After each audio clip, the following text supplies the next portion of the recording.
friends? Do you have 5 minutes to spend with me and read a book called How to Win Friends and Influence People? If you do, then come on over and we can read together.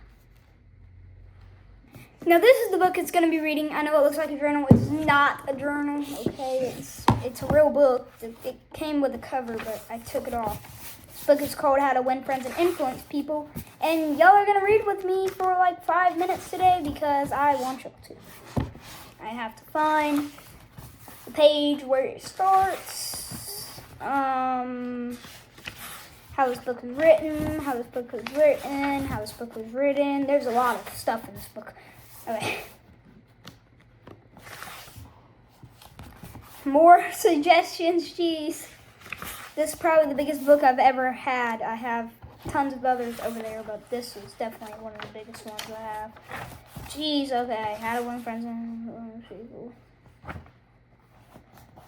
Okay, let me actually find the page where it freaking starts.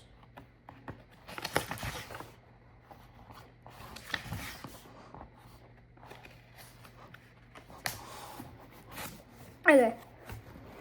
You'll find examples of the futility of criticism bristling on 1,000 pages of history.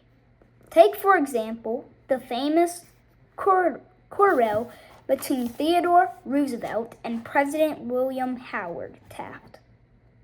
A quarrel that split the Republican Party, put Woodrow Wilson in the White House, and wrote bold, luminous lines across the First World War and alternated the flow of history.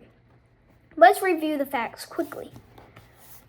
When Roosevelt stepped out of the White House in 1908, he supported Taft, who was electrocuted president. Then Roosevelt went off to Africa. When he returned, he exploded. He denounced Taft for his condemnation.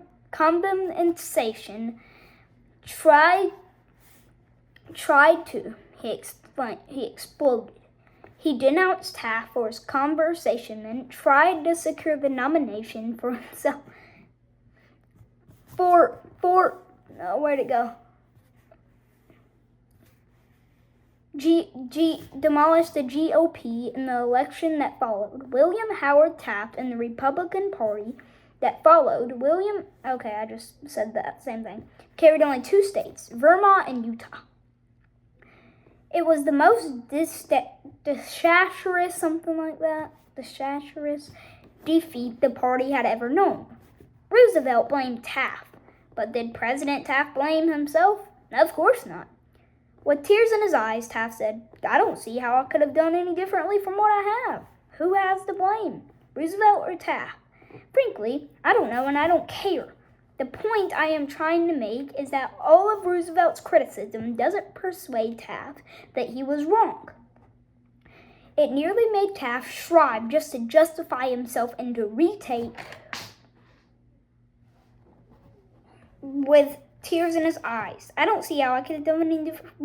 Am I reading the same thing? Paper ringing with indignation in the early 1920s. It rocked the nation. Nothing like it had ever happened before in American public life.